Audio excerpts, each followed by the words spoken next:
And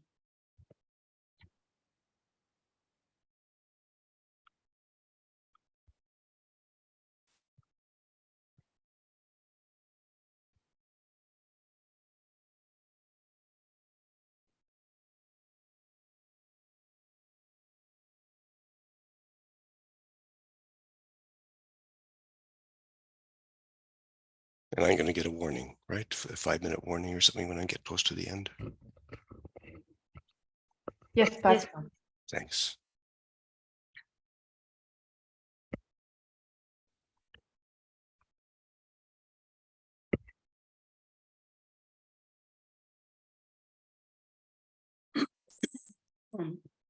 Hola a todas y todos. Estamos aquí Hello, todavía everybody. We are resolviendo algunas here cuestiones resolving a few things having to do with the interpretation. However, bienvenidas a todas y we todos. would like to welcome each of you. We are going to begin. Como me quedo And sola en la pantalla, as I see mucho, entonces voy a poner myself alone on the screen, so let me put the gallery on so I can see all of you. me da realmente muchísimo I am gusto, very happy to be able to count on so many people, so many allies and friends. Todos deben tener la facilidad All of you should have the ability to click on interpretation and the globe at the bottom part of the screen para que escuchemos desde el principio. so we can hear the correct language from the beginning.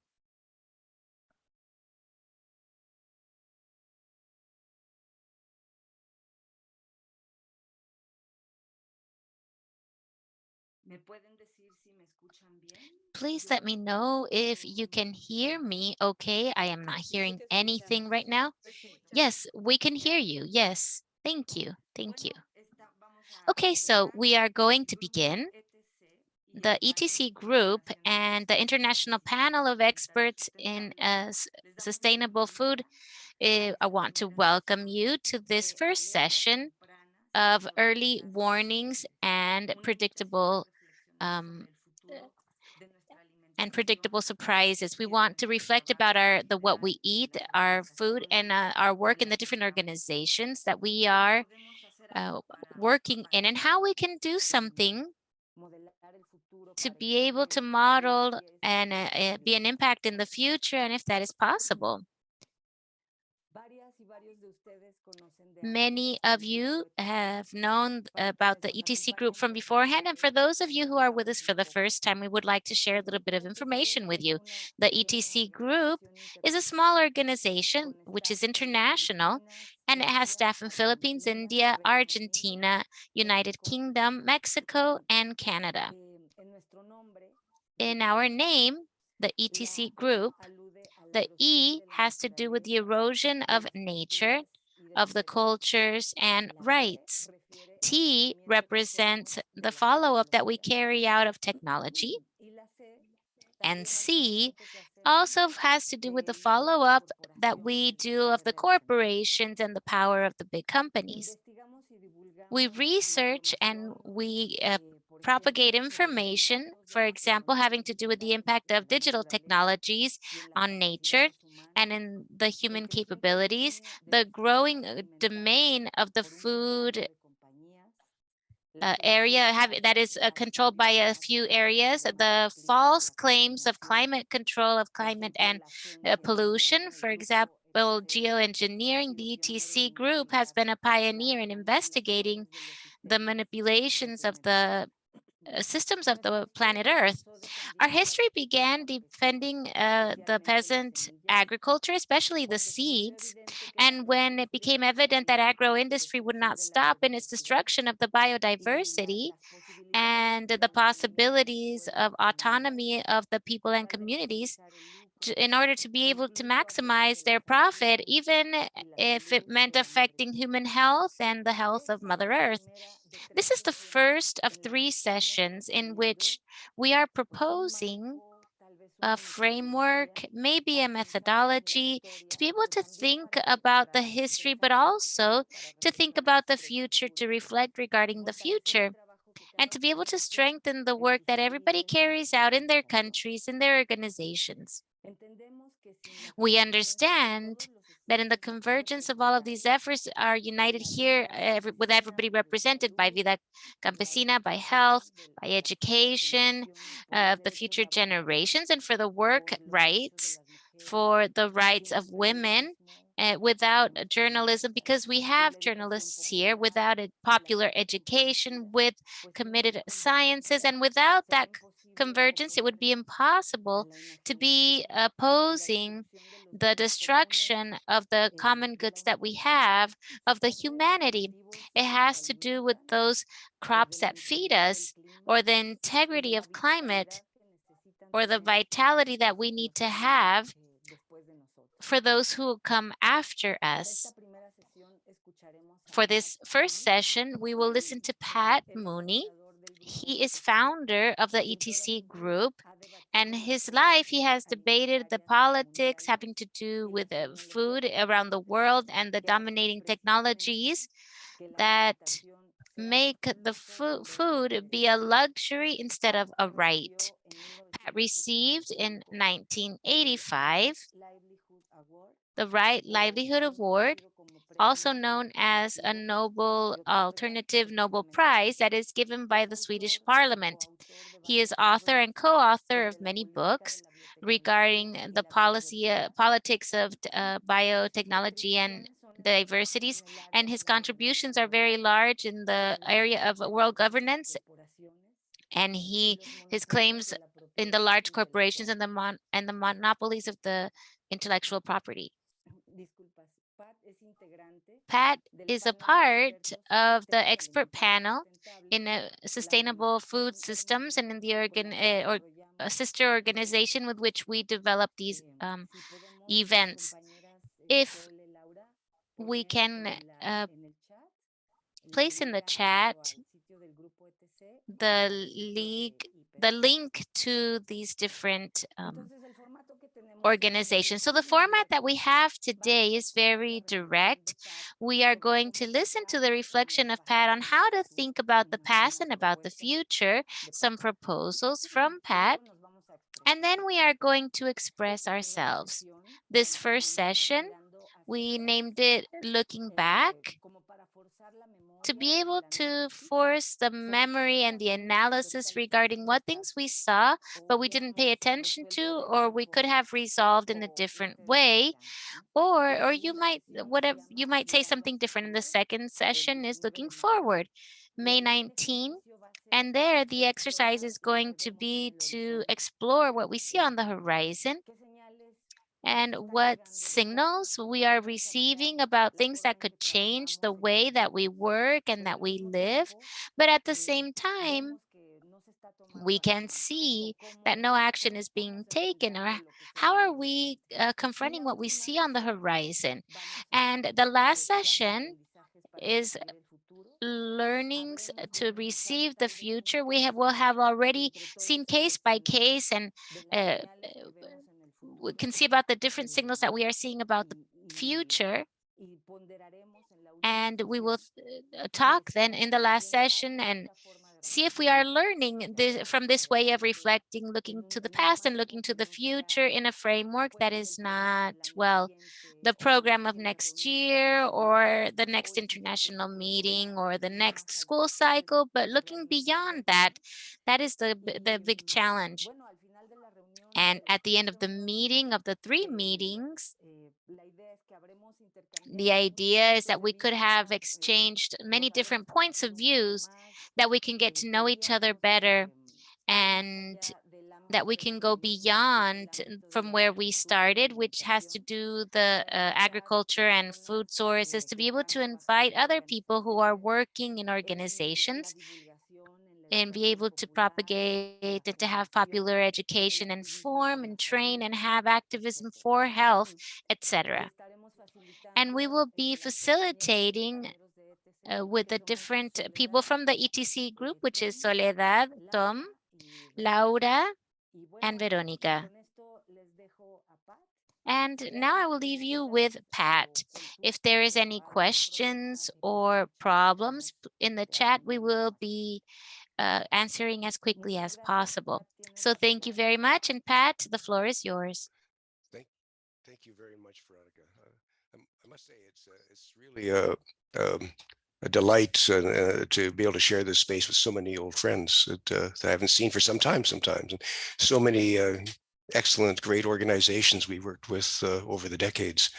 And I really appreciate, I must say, that the Center Group has picked up one of the pieces that we worked on together with Center and IPES Food together with the long food movement. One of my particular areas of enthusiasm was around the idea of what we then called gray swans, and which I think we very nicely now describe as predictable surprises. To me, it's one of the most important areas that we were coming across and debating with the long food movement, and I'm glad it's carrying on in this kind of exciting way. It's also, I think, really nice to see now have the chance now to explore some of the history of that and think more about the surprises of the past, the predictable surprises and the not predicted surprises of the past, where in civil society, in different levels of activity from the global to the local, and in terms of both food and health and environment and other areas of movements, we found ourselves dealing with black swans, gray swans, or now predictable surprises.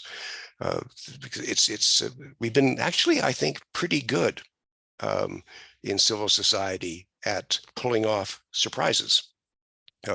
Over the decades, we've surprised governments, the media, sometimes ourselves, fairly often with pretty explosively important information.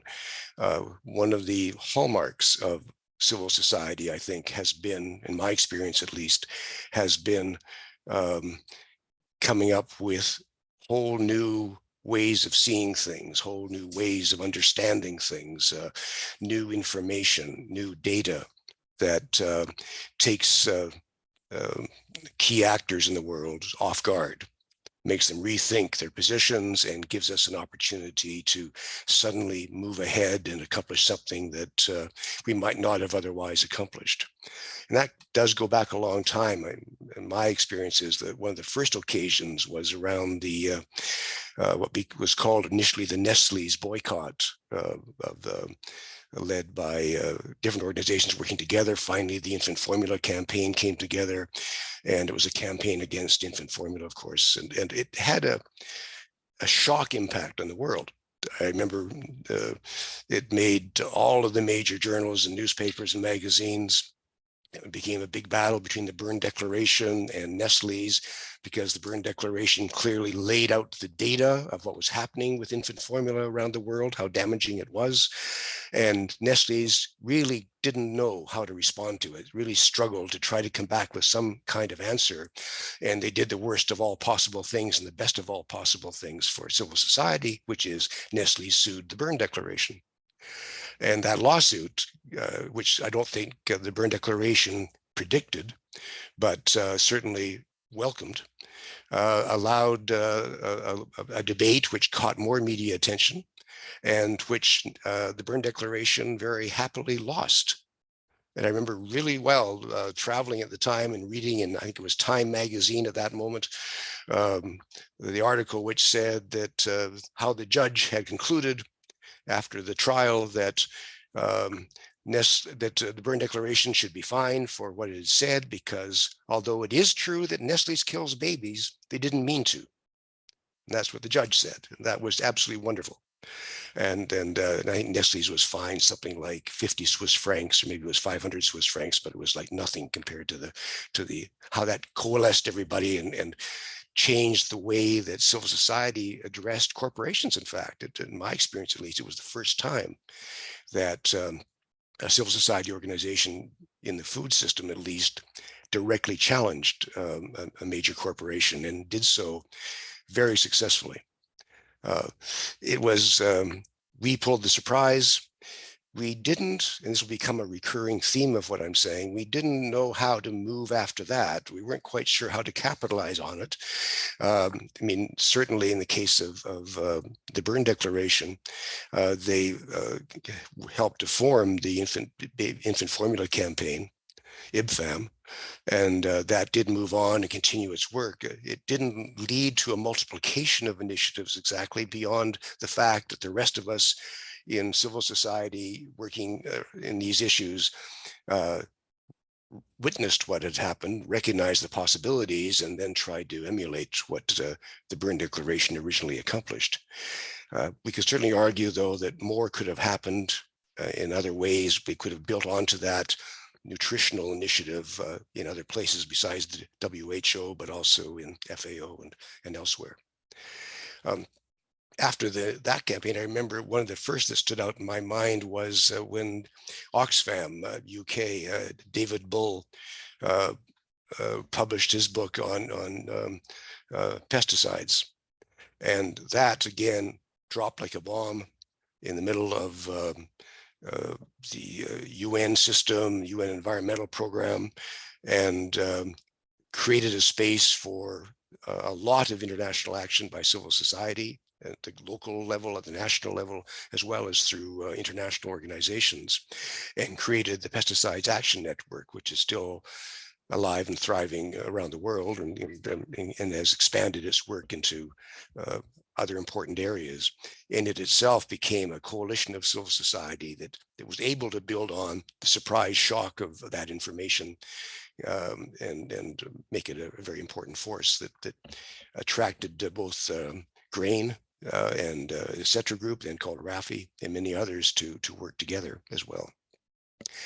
And there's, again, it goes on from there perhaps to looking at, I'm thinking of IATP, the Institute for Agriculture and Trade Policy. I think Sophia is on the line.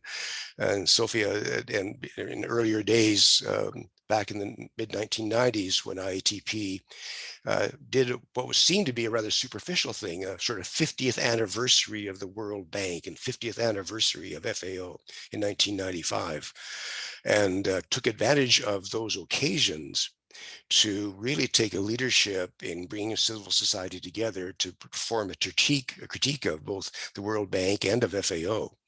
And FAO was at that moment on the threshold of its first World Food Summit.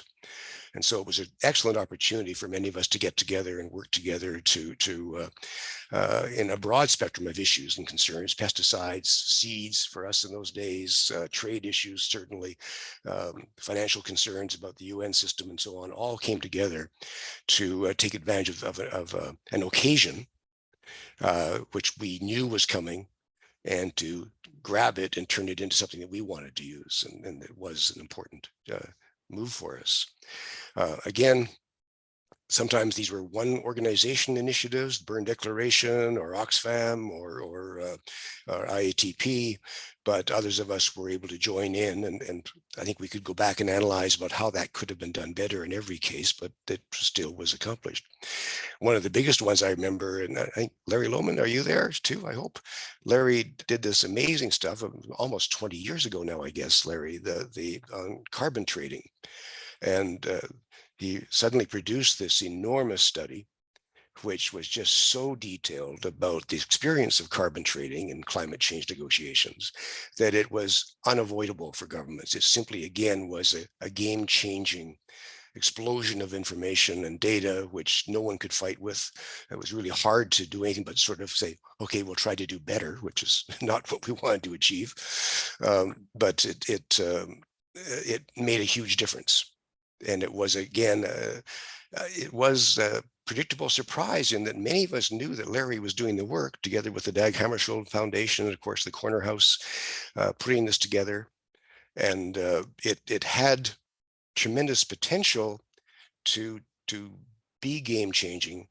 In civil society, we seem to lack, again, though, the actual bandwidth or the actual the resources, the human financial resources, to build upon it in a way that maybe we could have.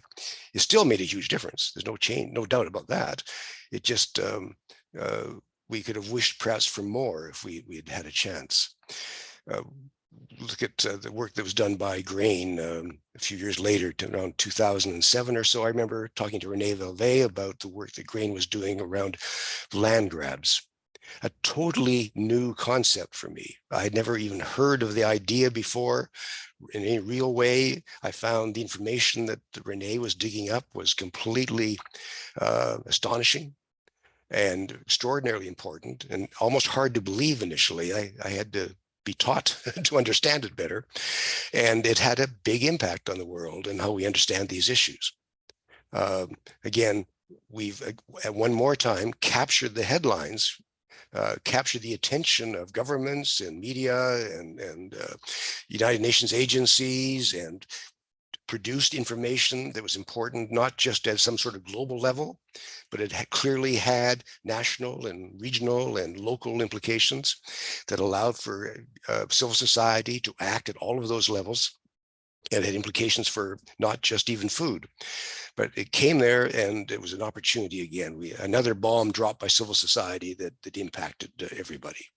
What else can I suggest? Certainly Via Campesina, first at the World Food Summit in 1996, but then with the Neil process and that report, I think that the conclusions of that, the concept of food sovereignty, was a game changer for all of us in civil society and how we look at these issues, understand these issues. And it caused virtually everybody else in the world to scratch their heads and try to figure out how this was going to change their own negotiations, whether it was again at the national level in dealing with corporations, fighting corporations, or dealing with UN agencies. It changed everything.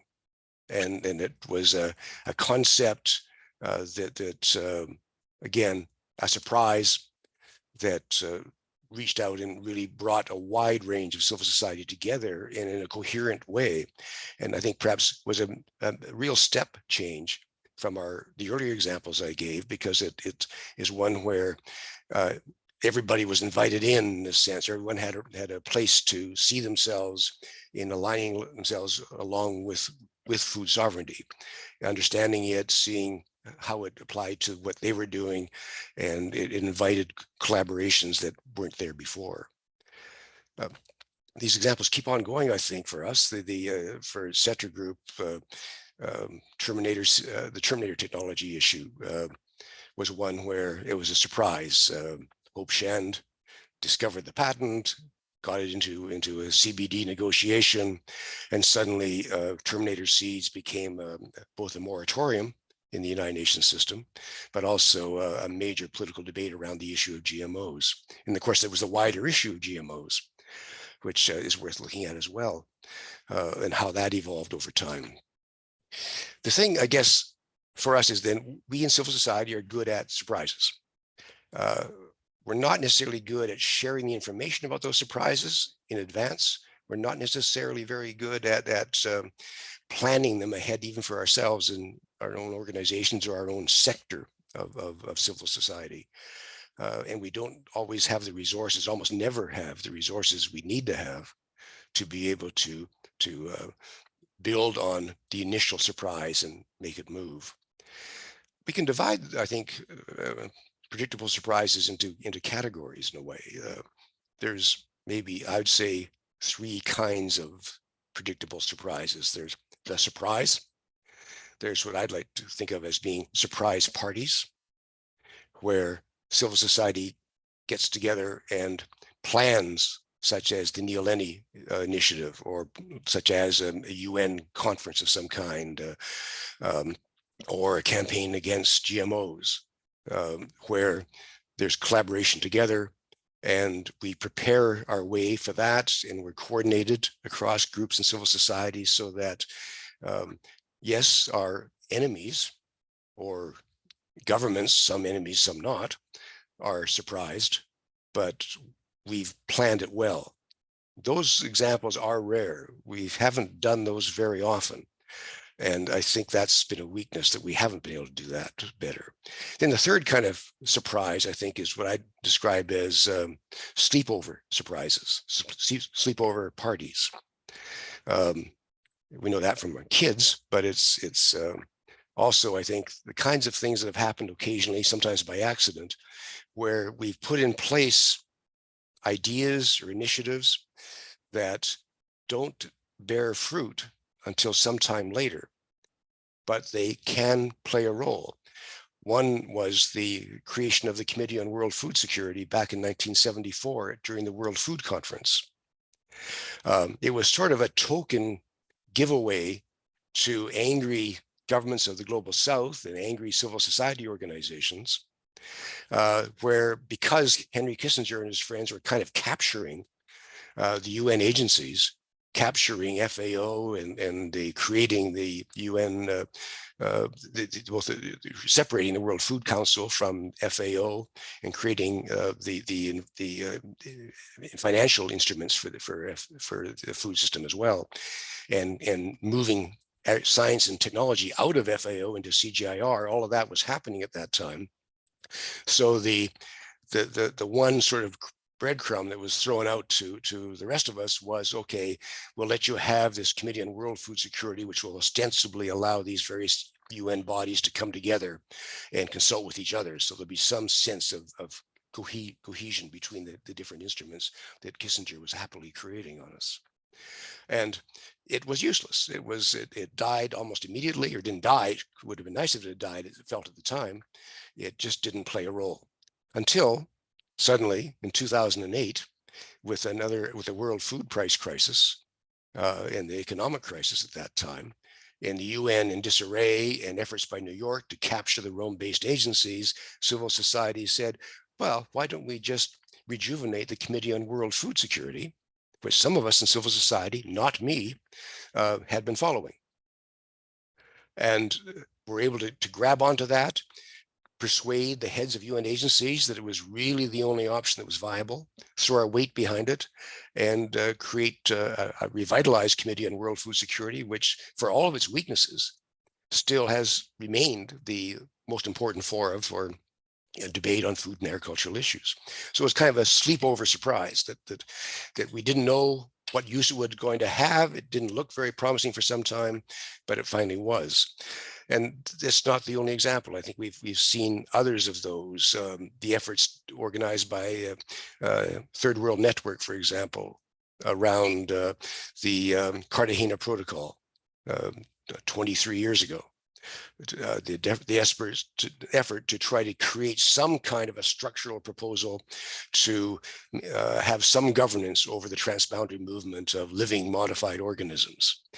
It seemed very weak at the time. It had some dangers built into it, which we were alarmed by, but it created a structure which still had the potential to be adapted. Once it was there, once it was structured, it could be amended and modified, interpreted differently, both for and against us, but it could be interpreted either way.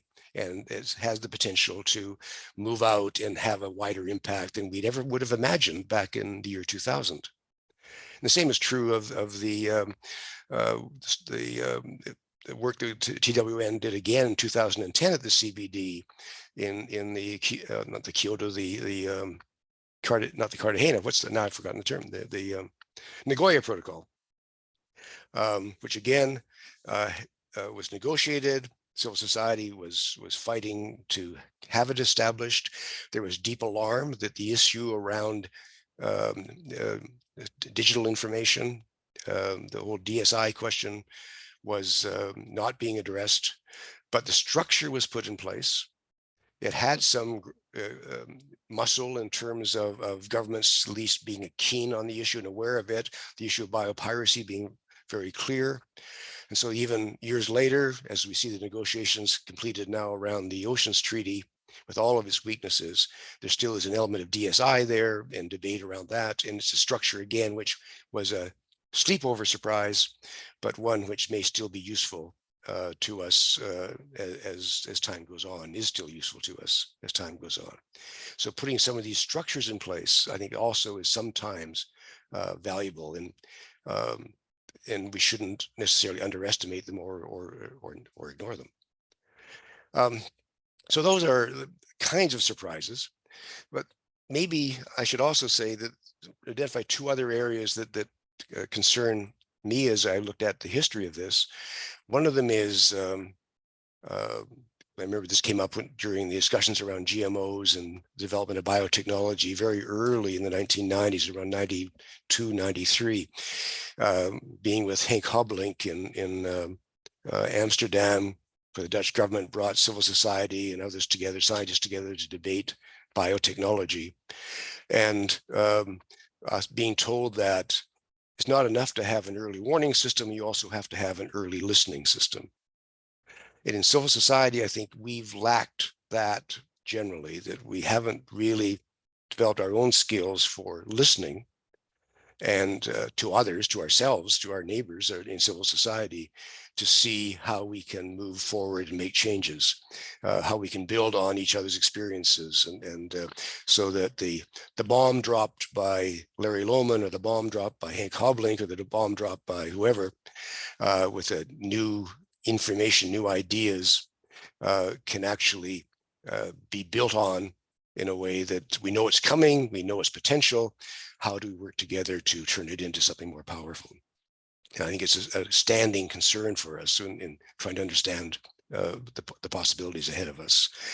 The other thing that's I think clear is that we're living in a world of crises. There's no doubt about that. We're now, and I'm going from the past to the present, we're in a century of crises where none of us will be surprised that there'll be no predictions required here. We know that there will be another pandemic at some point. We're not sure whether it's going to come from African swine fever, or it's going to come from H5N1 or dengue fever, or where, but we know there will be another pandemic.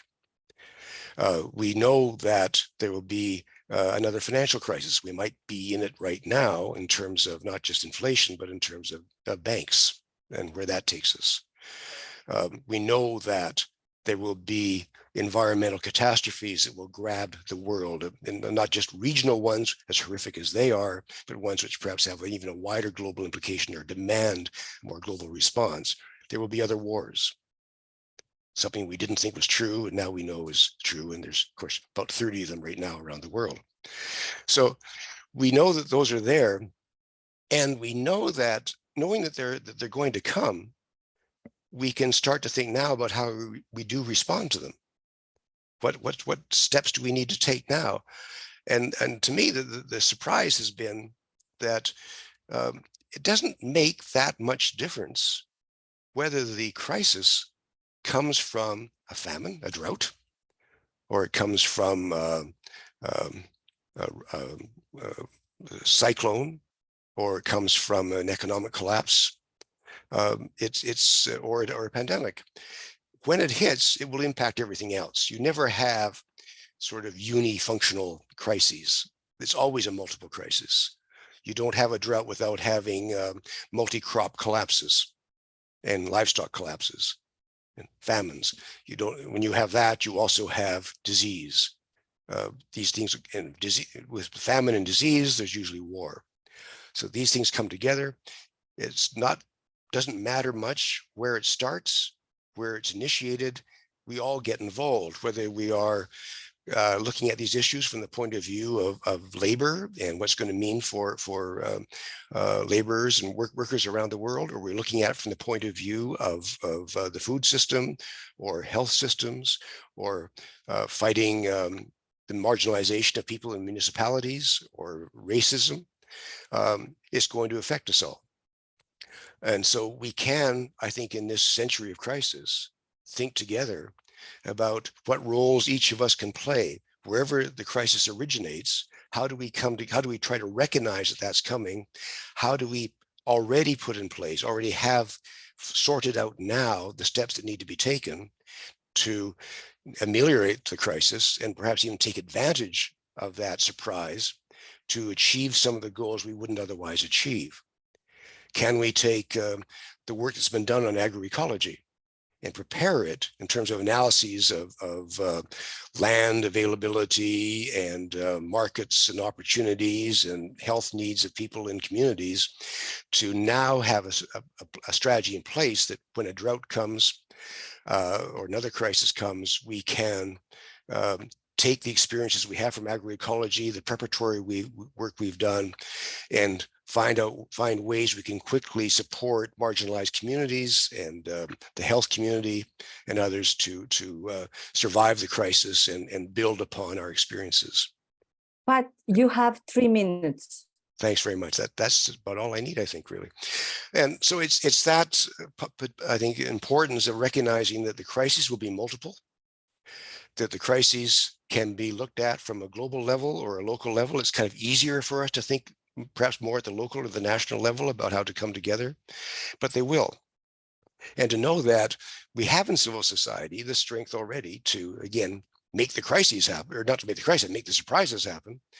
We have now a capacity that we never had 50 years ago when I first got into this work to cooperate together, to be talking to each other like this, to make things change.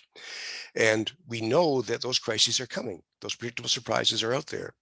So what do we need to do? What planning and preparation do we need to have? What does the health community need to say to us? What do the education folks need to say? What do the food folks need to say? What do the peace folks need to say? So we can build on these things together. I think the potential for turning these, what we used to call black swans into gray swans, or into the predictable surprises that we can take advantage of and orchestrate ourselves and to build ourselves, the potential for that is really very high. And the opportunity, I think, is great. I'm really glad the Center Group is taking the lead here and bringing everybody else into the group as well to sort out how we can take advantage of these things and make a safer world at the same time. Thanks very much, Veronica. Muchísimas gracias, Pat. Thank you, Pat. I hope the translation for you is fine. If not, don't worry. Muchas gracias. Thank you. Pat gave us some questions already in his talk, and some people came in when we had already started. So we want to remind you that there's an icon for interpretation in the lower part of the screen, I think, that globe that you can click on. And I was going to say something else. Yes, there's the chat also to communicate with us as facilitators and moderators. If you have questions or you want to share some information via chat. And well, the idea is that we're going to open the space for comments, for reactions, perhaps for questions. And the focus of this meeting, as we were saying before, and as Pat was saying in his presentation, is how to retake things that these things that have happened and how we can face them better, and to turn around to see the work that we're doing and how we can apply this framework of looking in the long term and this framework of the different crises. And briefly, I want to mention the people that we know that are here together. And when each one speaks, please say a couple of words of who you are, how do you work, where do you work. I can tell you that we're here, we have members of peasant organizations like La Via Campesina and others, teachers of schools in Mexico, New School from New York, the Texas University, researchers from the committed academia, Corner House, Ecological Action, Green, other members of organizations that work in defending the rights of workers from Brazil, from the US, organizations for the rights of women, journalists, lawyers, anthropologists that work with different social movements. So now we're going to open the floor for whoever wants to comment, perhaps a question. And in addition to what Pat was saying, in our experience, when we've answered to crises, have we seen them before, or have we been prepared? some crises, perhaps we have been able to change them so that they don't become a catastrophe. Perhaps it's too open, but that's the idea. Who can take the floor and just tell you a couple of lines of who you are and how you work?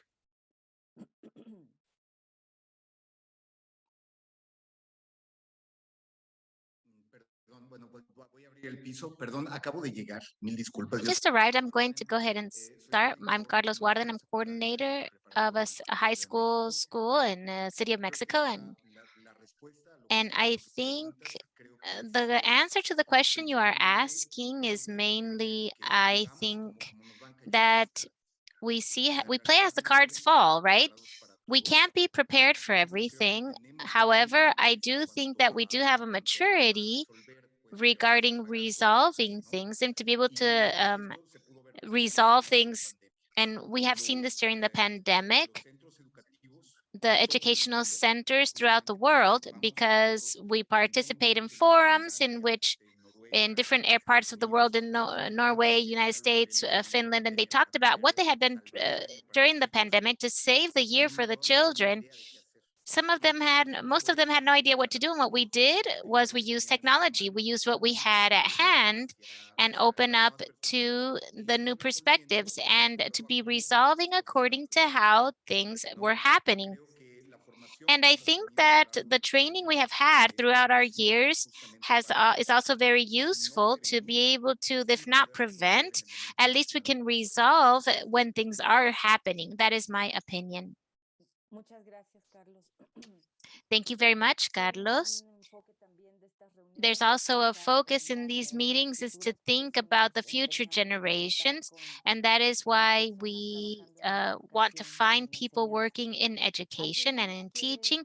Would anyone else like to make a comment?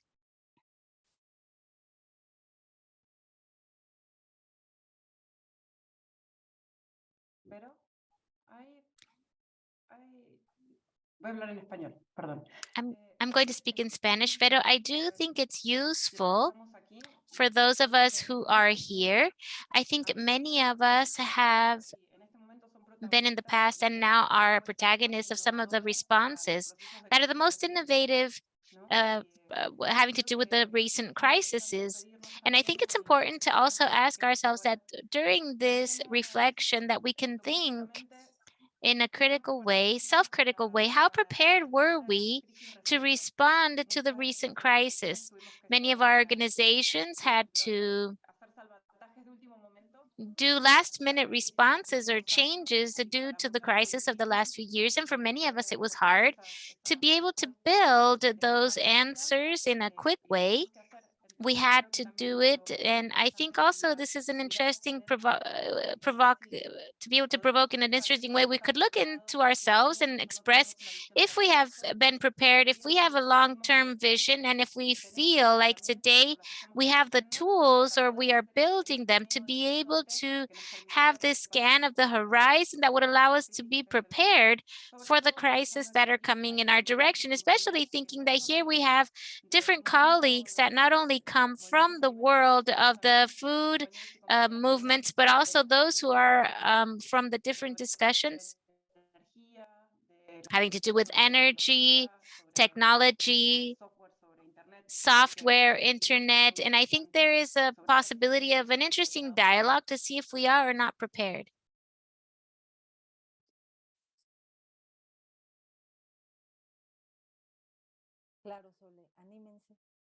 Yes, please, I would encourage you to do so.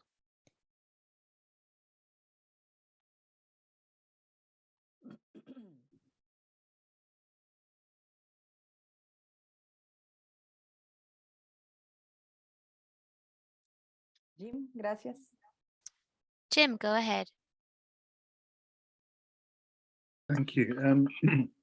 I was really helpful, Pat, and there was some really interesting thoughts and insights there.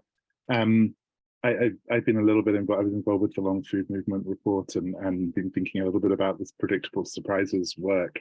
And the thing that I wanted to sort of echo was what you said around sometimes we're just not ready or have the resources to respond to events. I think events is a very big deal. There's a famous quote by British Prime Minister Harold Macmillan, where when somebody said, "What should governments be afraid of?" he said, "Events, dear boy, events." Like events spin out of nowhere, and they take on their own power.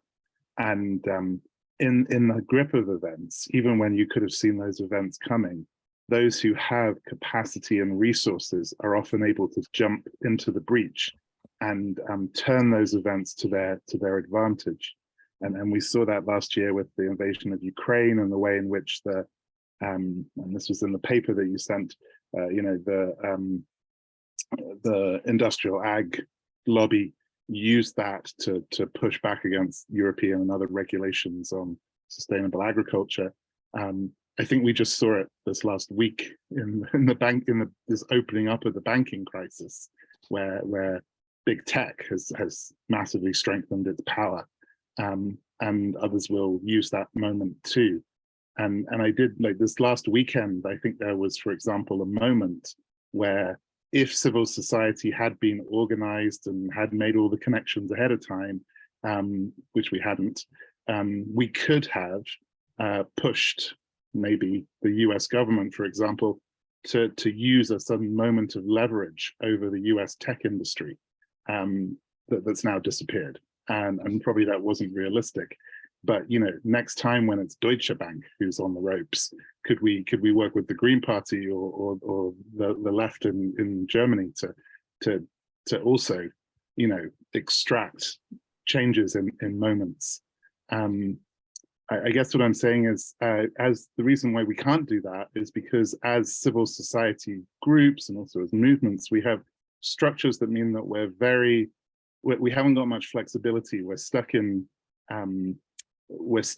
funding proposals and funding timelines and things we have to deliver, and the capacity to jump and pull people together and iterate very quickly with a response, or even see a response coming and prepare for it, is just not there. And I think that's a major threat that our opponents have. That they have the capacity to, financial capacity and the human capacity to just jump into the breach and exploit opportunities in moments and events. Muchas gracias, Jim.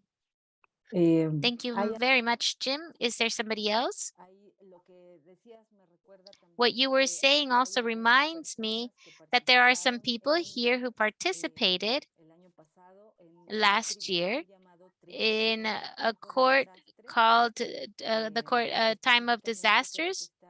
And specifically, I think Elizabeth Bravo was there, and that court registers that all disasters are built, that there are no natural disasters or provoked ones, and there are people that are responsible, and that the people can see from their reality how they are building poverty and disaster. And I can see, Elizabeth, I don't know if you would like to talk a little bit more regarding that. This is an action like what you are commenting here. Yes, good day to all of you. I don't know if all of you are at night. It's great to be here. And yes, last year we had like a tribunal or a court, and also with Ramon Vera, who is also connected. And the idea is that even though we do have what is called natural extreme events, for example, an earthquake or different landslides or things like that, the causes can have, in many cases, a natural root, for example, either a volcano or others, but not in the landslides, not necessarily. Most of that has to do with climate change and also with the destruction of nature that causes that the hard rain, strong rain, ends up in having these different crises. And for example, in Ecuador right now, we are living these landslides and we have a horrible winter. And these natural events are transformed into disasters when the conditions exist, when we're talking about politicals, and if it's if we do the comparison with the earthquake that was in Chile and Haiti, which pretty much were at around the same time Haiti, there was 300,000 people who passed away, and it was a total disaster, and how they handled the post of the earthquake was terrible. And the companies they were able to have capital, they were able to capitalize on this. And other countries, however, for example, Japan, that was more prepared for that, and they had other conditions. And if we see now what is happening in Turkey, which has been a horrible earthquake, even now you see how the big mudslides unite due to the rain. And there we see our reflections, and we continue working and reflecting more regarding this, because within all of this list of situations or early alerts, the disasters are going to be something that is much more common and stronger, first due to climate change, but not only because of that, but also because of the devastation and the lack of care of the governments to be able to take on mitigating prevention actions to prevent these. So for example, the trains. First, there was one in the United States, then in Greece. You have these mega trains, but they end up, the measures of control for these end up getting weaker. So we are breaking the laws of physics to be able to build trains, for example, but at the same time, we weaken the control measures. So all of this is just a recipe for natural disaster. Thank you very much, Elizabeth.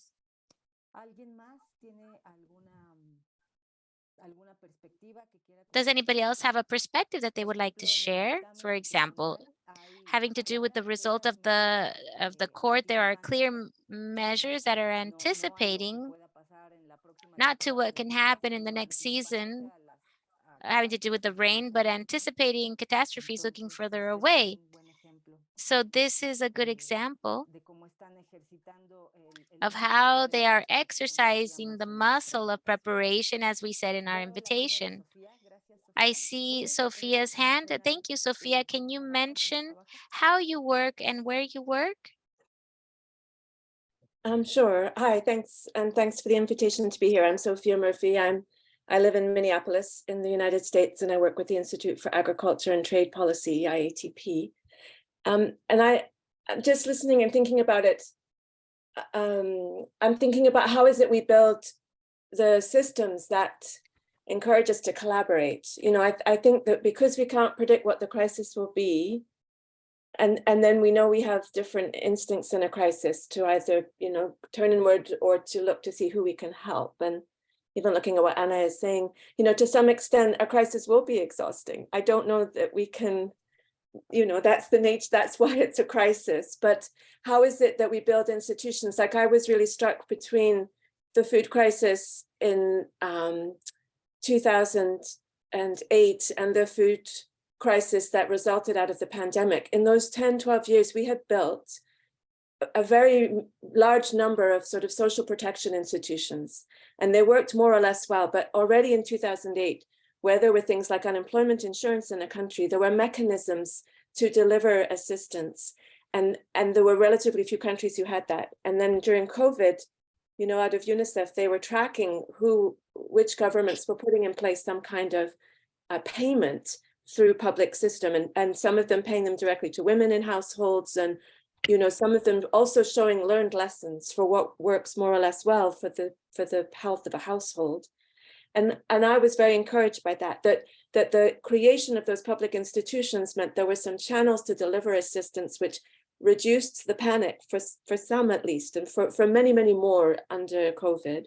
It's left us with all these other issues, and I'm not trying to say it's perfect, but I really feel that those kinds of knowing you've got somewhere to turn is one of the ways in which I think we have to think about this, and ways in which we can reduce the panic and increase the instinct to be looking outward and helpful.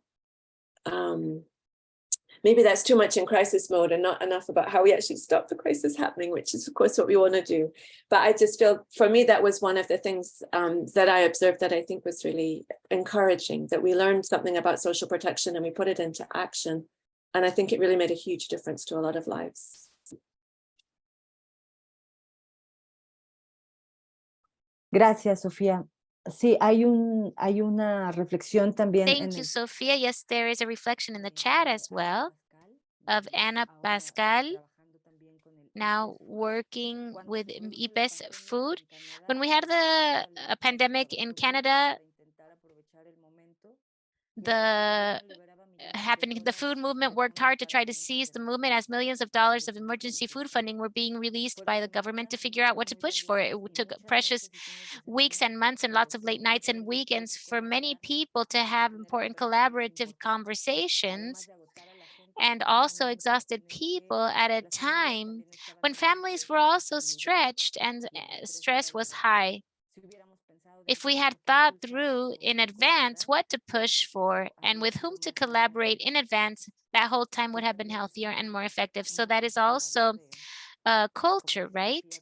As Sophia says also, first panic, and then we see who we can collaborate with. Is there any other, and thank you, Anna, for that reflection. Is there any, I see Itziad's hand. Can you mention how you work, Itziad? Yes, thank you, Veronica. My name is Itziad. I am in Mexico, in Querétaro. I am a part of an association having to do with livestock, specialized in bees. And we work also with many organizations in different levels, whether it be local, regional, national, that have to do with that, with the bees, and also with the defense of a territory, apiculture. And also I wanted to share with you a little bit of our experience, a lot of the crisis that has to do with the fields and farms and everything that has to do with technology, so to say, that affects us and has to do with from those organisms that are genetically modified, the GMOs and everything having to do with pollution from agrotoxins. It is very useful for us to be able to think about it from a small point of view, to, in other words, to have our organizations as this figure of the assembly that allows us month after month to meet. We meet at once a month to first ask, how are we doing? How are our bees doing? And from the bees, we have an indicator that tells us how our territories are. And in those conversations, we can mix how the family is and what has happened lately, how our different areas are doing, our gardens, or how our economy is doing. But all of this at the same time has allowed us to also have an analysis of the reality that through research from journalism or scientific research that are accessible to us, that maybe are more in terms of things that come out in the newspaper, that we can at least go on one hand valuing what is happening to us in our territories with our bees, but also to be able to placing like a paper on top of all the analysis that we can trace, so we can see what is happening locally, regional, and nationally and globally, and we can be predicting things. And I'm saying this because I'm thinking about many crises, maybe really within the apiculture, but it talks about many things that we have seen, like different plagues. And I remember one of the plagues that we had about 6 years ago, which was the little beetle.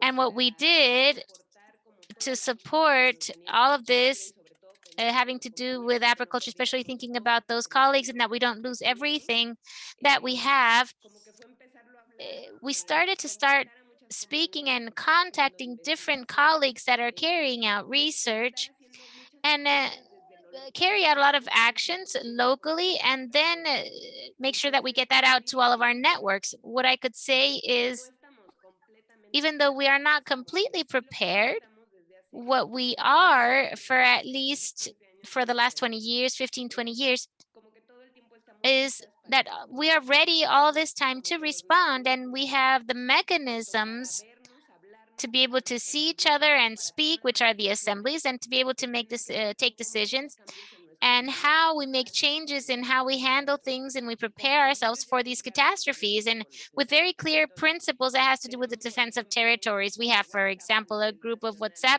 which is a national one that is called the apiculture minute, where at all times we are all saying things throughout the month of how our territories are doing. So be able to tell each other if there is something happening, and this happens even in terms of market and even in terms of policies. For example, now public policy that is terrible regarding the pollinizers that we are going to have we are going to be protecting. And the next weeks we have in the government, we have a meeting that we are not only not in agreement, but also we are going to organize and we are going to decide regarding how we are thinking that if they are going to legislate the part having to do with apiculture, then they need to have all of those small groups. It will allow us to be there and in communication and responding to all of these things that we can foresee.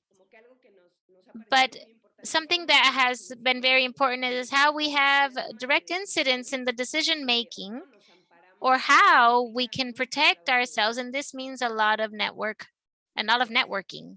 Thank you. Thank you, Itziar. I see 3 more hands up. I'm seeing it, Lin Ching, Natalia, and Lucas Tedesco. Hello, Lin. Hi, thank you, Veronica. Thank you, Pat, for the very thought-provoking intervention. I was just wanted to share reflections on the issue of predictable surprises, as they are calling it. And I think, because I look at it in this way, like if we are talking about something predictable, and as you've already alluded to, these are things that we can actually anticipate because in a way, they're not new, right? You talk about the breastfeeding campaign and the campaign against infant formula. We're still today, we just published a book, unmasking who stands to benefit from undermining breastfeeding, for example.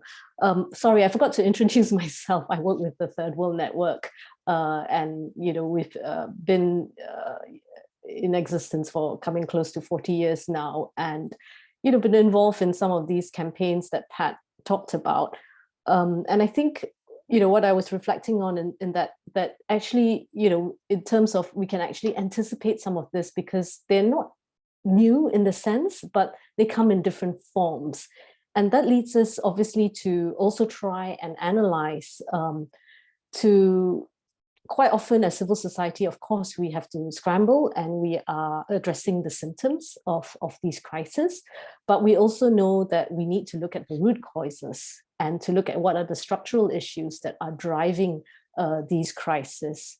And because they are interlinked crises that are multi-sectorial, it leads me to think that, our responses also, and of course, that's what civil society has been doing, our responses have to be unsiloed, they have to be cross-sectorial, and they have to reach across, as the last speaker was talking about, in terms of building networks. And I think, that's something that was also pointed out in the Long Food Movement report.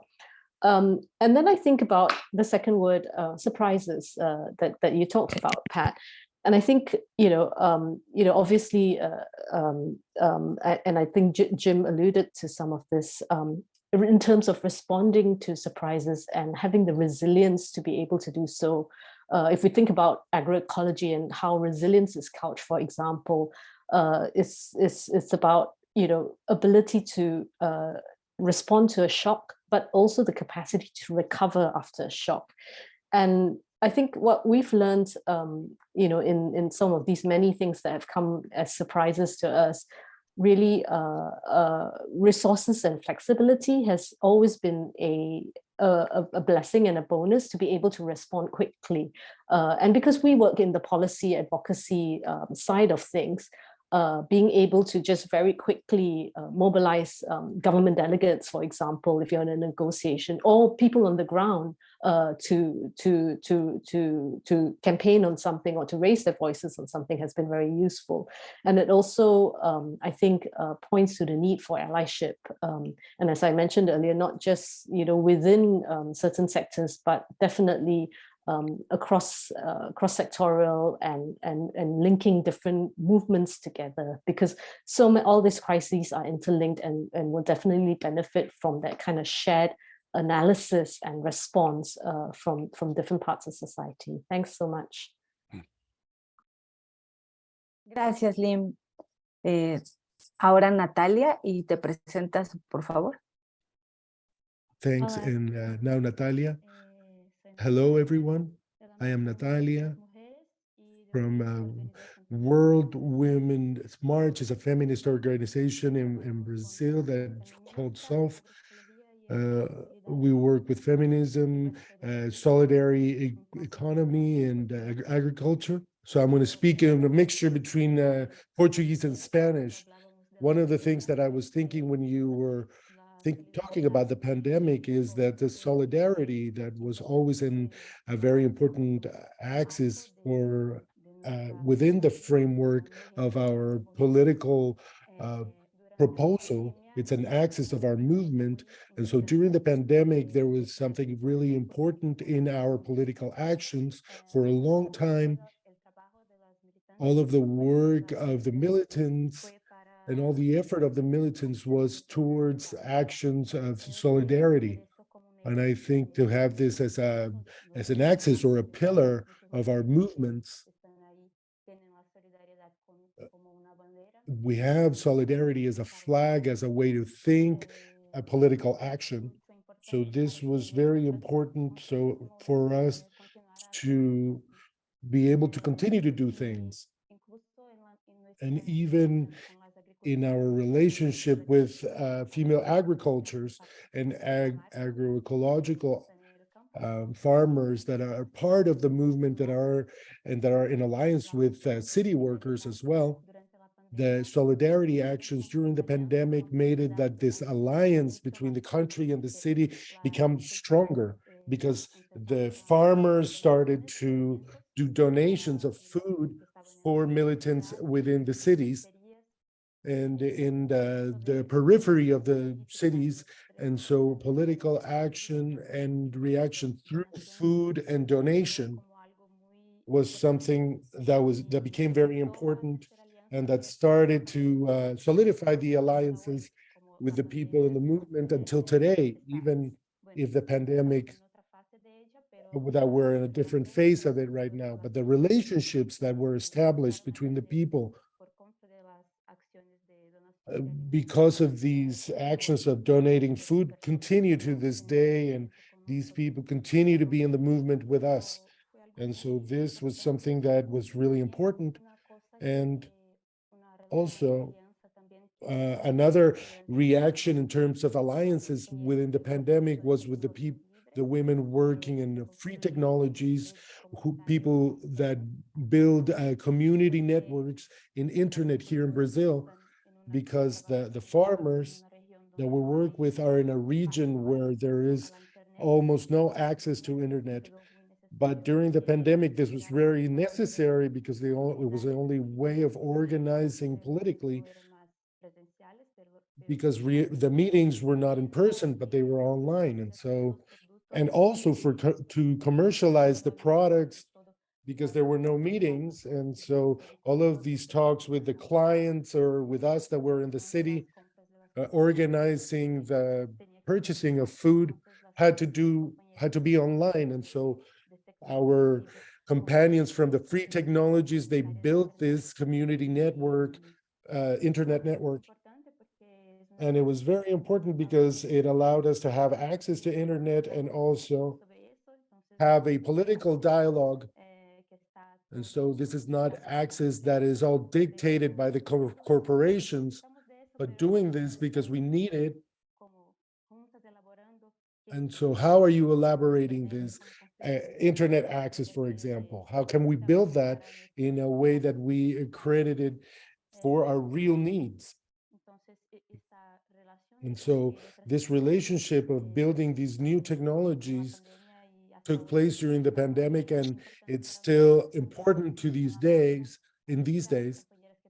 because in our movement, there are many of our militants that work with education, and they tell us how this, the great big tech companies, they took the different schools by force, and it has effect to these days, how these, and they interpret it as that there is no way back, that this was normalized, that these Microsoft, Google, they're at all of the schools. And so doing this, not for these companies, but to building a relationship with technology in a different way with the crisis, but continuing with our political stance.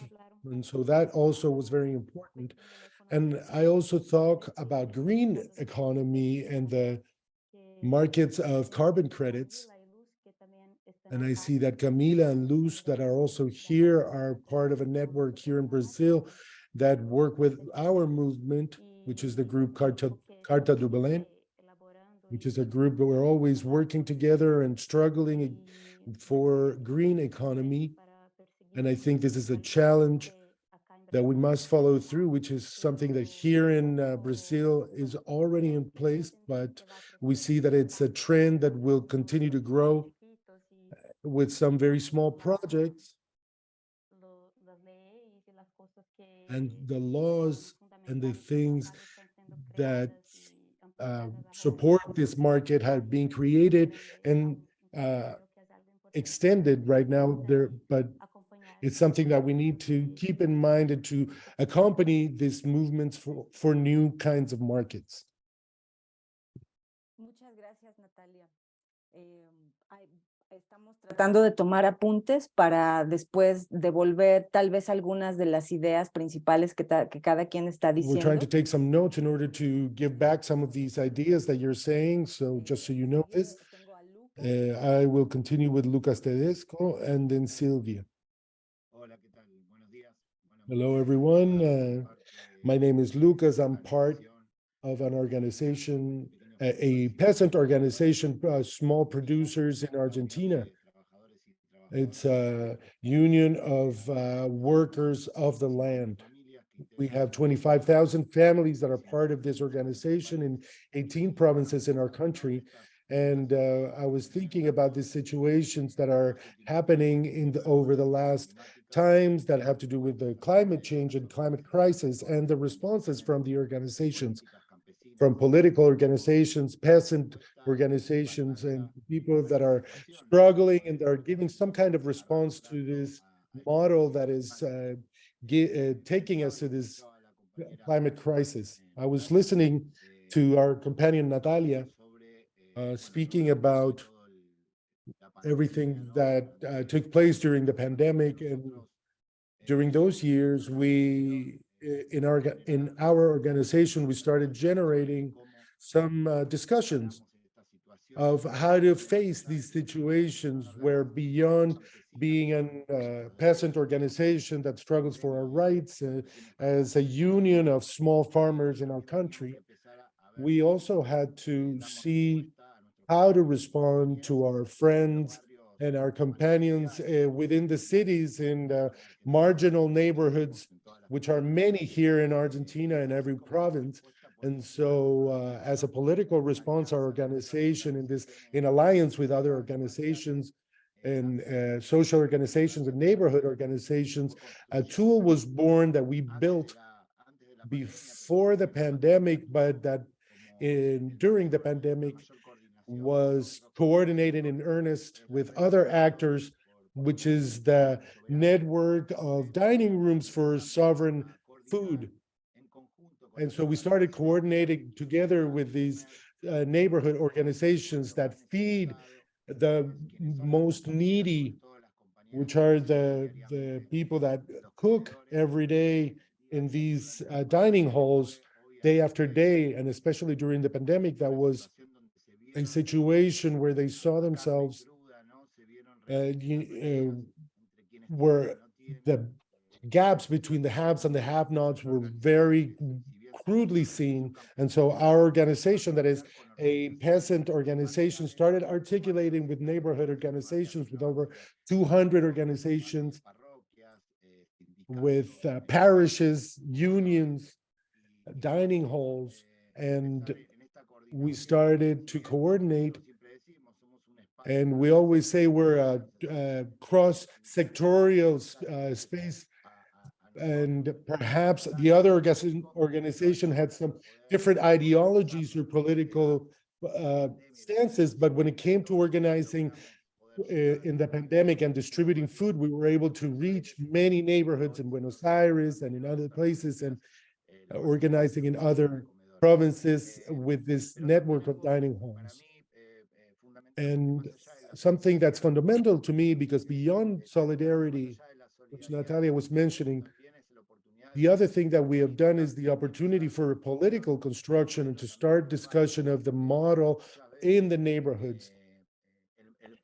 Because many times we talk about the model with the people that are militants, the people that study together, those of us that have been exchanging together, but people are concerned and worried. But many times when we talk about the model in the sectors that with the needier, people don't always respond. So it was an opportunity to talk about these things, to talk about ecology, for example, that is a bridge for not just for the middle classes and the people that can access a healthier foods, or like the higher classes, but ecology is a right that can reach all the different neighborhoods and all the different communities. Especially the pandemic gave us the opportunity to go into these organizations and start having discussions at assemblies with different leaders from different organizations from marginalized neighborhoods to have this discussion. So what is the model? Why are we living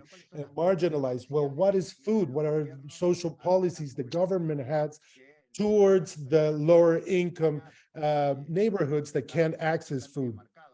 So in Argentina, it's very marked. Many of the organizations receive assistance from government, and what they get is food, canned foods, flour-based foods and rice, as if that is the food for the poor people. And so the discussion starts from ecology. How can we access fruits and vegetables? Well, we have to become organized. They cannot go through the companies or the mediation of governments with these companies, because in a way, the government is assisting these companies, mediating these multinational companies that provide many kilos of rice, many kilos of flour and canned foods. And so in this country, we use ecology as a cross-sectorial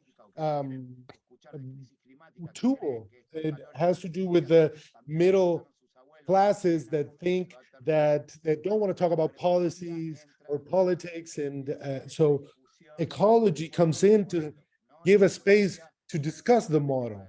It's not just for the people that want to live for a long time and live healthy, but ecology also becomes a necessity for all sectors, for people that want to live long. And we start, okay, there's a political discussion there. So this production comes from the producers, from the farmers, from the organizations that are part of the people and that's become organized solidariously to give a response that states and governments do not prioritize. So for us, communication, ecology, our political actions of our organizations are a fundamental part of having this debate within society, because today we're having this climate crisis that is more present every day, and it's more present day after day.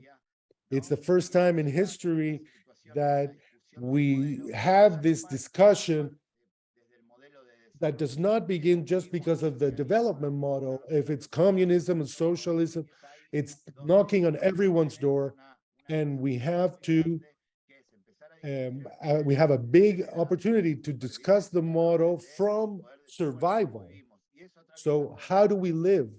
And this in all sectors. So beyond communication, beyond, and it's clear that it's the capitalist model, and the discussion has to do with the model of production, the model of development, and from there, the organizations, we start to look for the tools. As an organization, I'm going to say a little experience. In 2016, in the midst of a crisis, in the middle of a neoliberal government in Argentina with Macri, we decided to develop and to discuss the model and the economic situation of the country. And we did the first action of taking 30,000 kilos of our vegetables, of our production in the organization, to take it to the main square, main political square in our country, La Plaza de Mayo, which is where many discussions begin. And so we took this stage and we distributed 30,000 kilos of vegetables to the neighbors and to the social organizations that came to the square. There was a lot of media there. And so we started with this debate of the economic model, the ecological model, the scarcity of land, and the land grabs in Argentina. It's crazy. A small number of families in Argentina own all the land in our country. The milk distributors in our country, which is a multinational company, Danone, every 10,000 liters, 9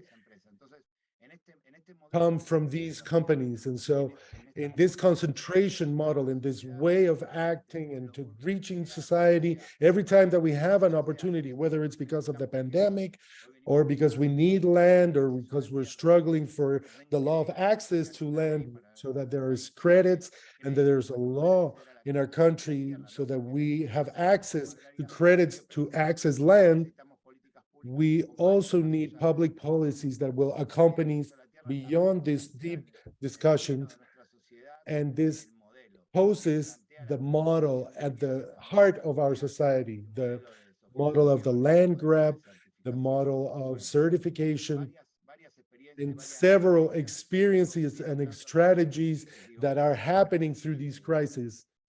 In Brazil, Periferia Viva, in Venezuela, the Pueblo a Pueblo plan, many experiences that start interacting between the farmers and society. Thank you very much, Lucas. I have many hands up. I have Silvia, I have Ana Deita, Ramon Vera, Pat as well. I have him as a participation, and we have 5 minutes to end. Maybe we need 5 more minutes. If the participation can be concise, if each of you can share in a concise way. Can comments, interpreters, can you comment to me if you can be there here 5 more minutes? Sí, muchas gracias, Juan. Muchísimas gracias. Thank Okay. you very much. Okay, so we are going to continue. I will leave the word for those who have not spoken yet. You can remove me from the list. I'm from ETC. Anna, then, please go ahead.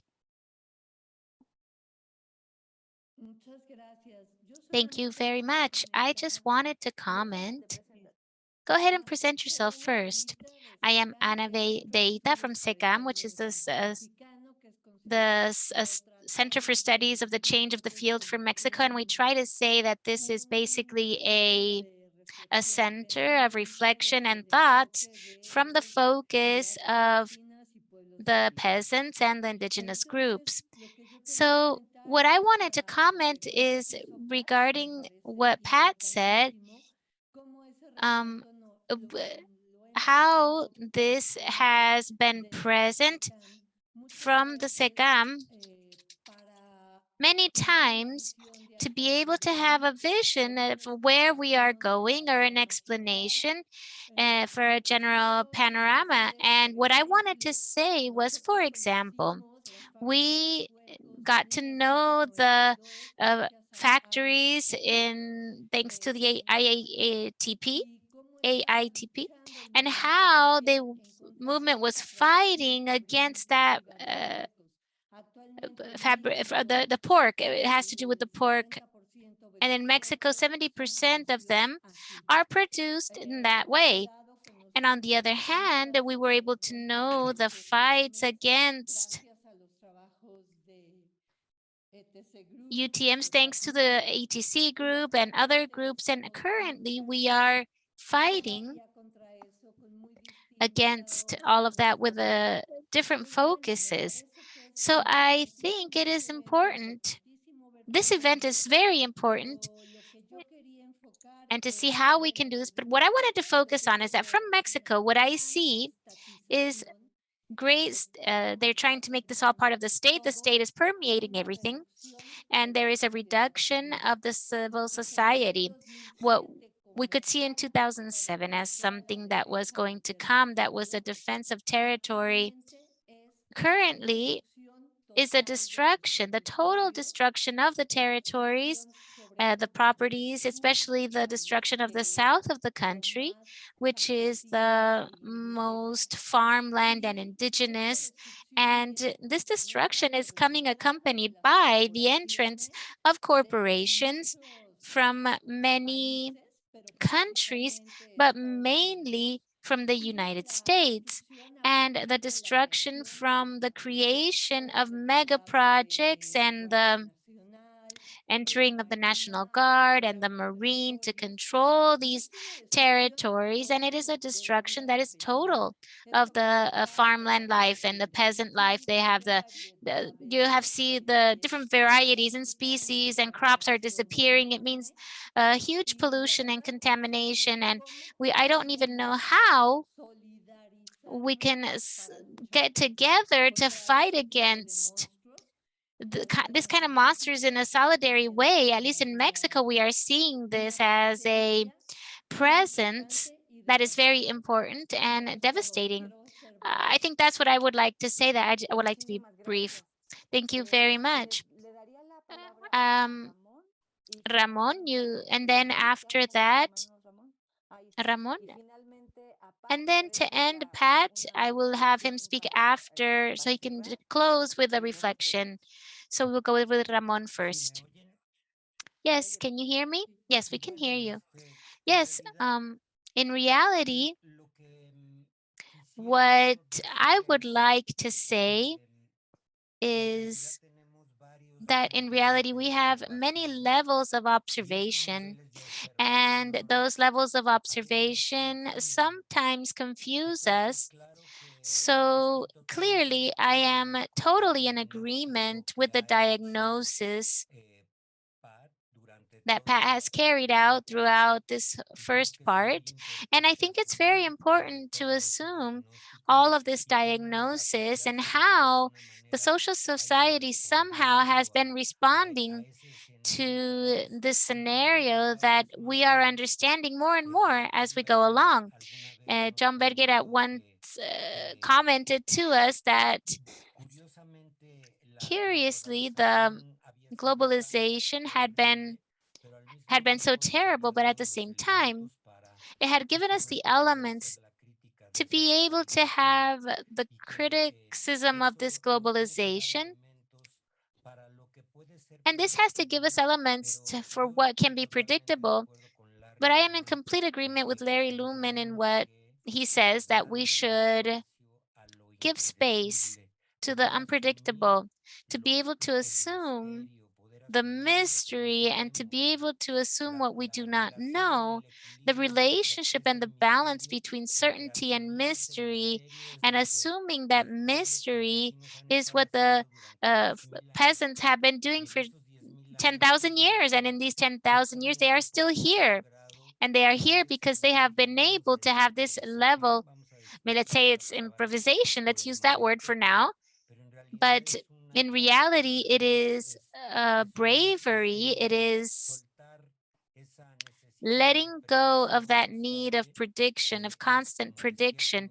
It's like a certain level of observation, and to assume what they were saying previously, that our indications, our day-to-day indications should be present to be able to be building our tools of improvisation.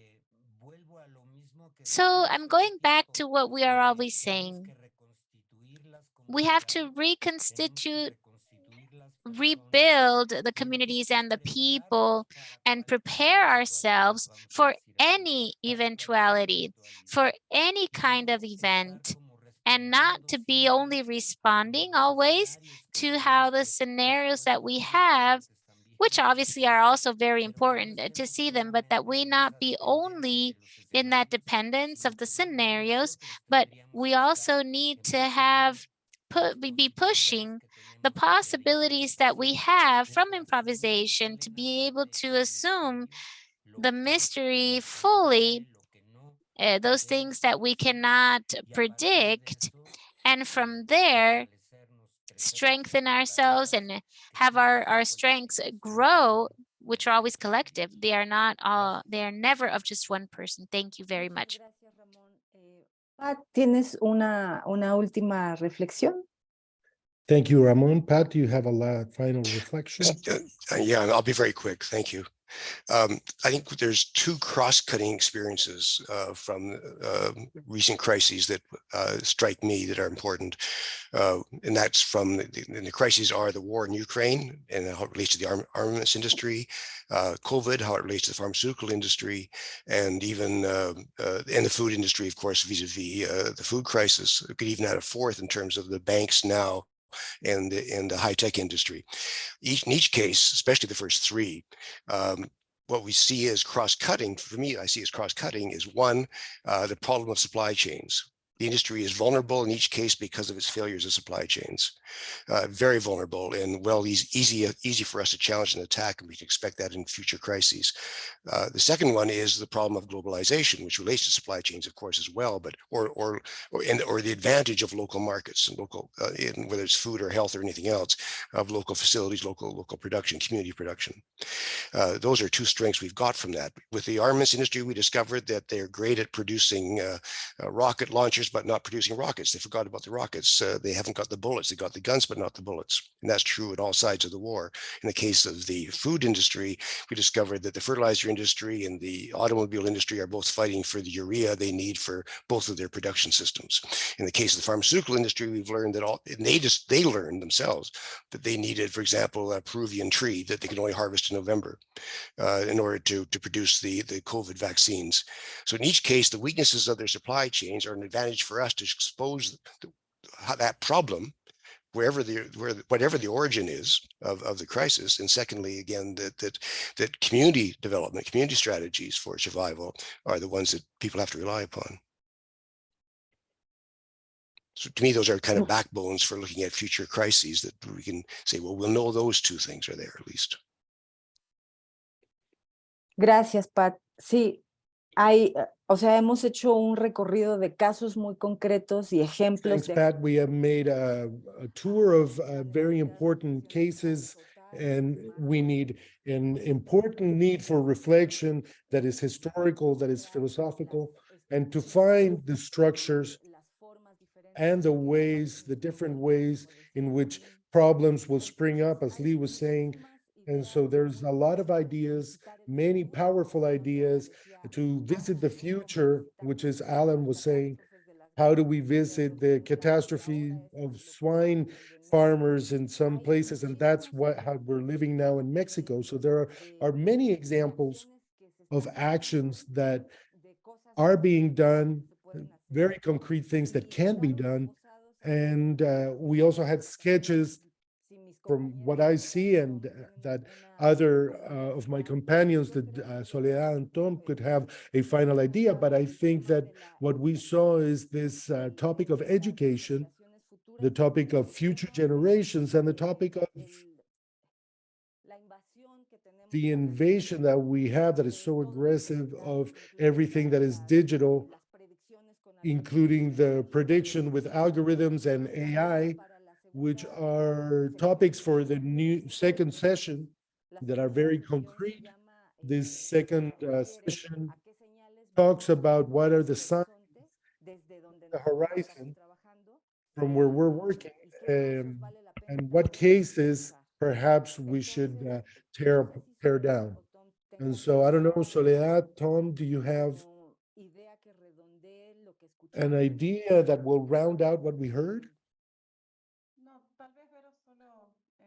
No, just to add in this tour that we made, some of the things that came up on chat that are also interesting, which is not to forget to add the scenarios in the future, the intersection between energy and possible conflicts that crop up in the food systems. And many of the comments over chat had to do with putting elements that contribute to the construction of these future scenarios. It seems that a way to collectively build these predictable surprises could be to choose certain entries in order to construct some scenarios that we could analyze and look at, and to see what tools we have facing those scenarios as a practical exercises to carry on with this methodology. Yes, Sole, thank you. And so we're going to start to say goodbye. The second session will happen in May 19. We will be in communication. We'll start synthesizing and organizing what was said here. We have the recordings just for the purpose of turning this into text and to keep the communication with all of you. We're very grateful, and we hope to see you in a movement a little bit beyond to where we reached today in May. So thank you very much. And we say goodbye now. And some of us will stay behind to continue this conversation, but thank you very much to everyone. Thank you. Gracias, adiós. Gracias, Pat. Gracias a todos. Gracias. Gracias, Eli.